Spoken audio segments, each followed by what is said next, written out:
Magandang araw po sa mga kapwa ko Pilipino. Ako po si Alden Richards, isang proud Filipino taxpayer.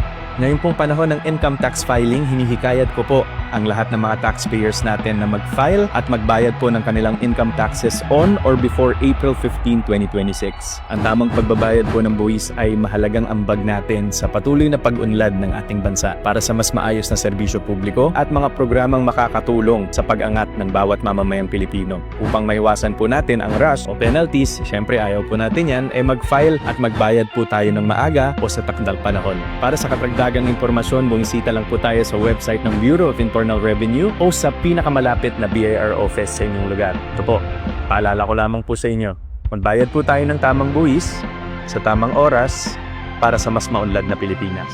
Maraming salamat po.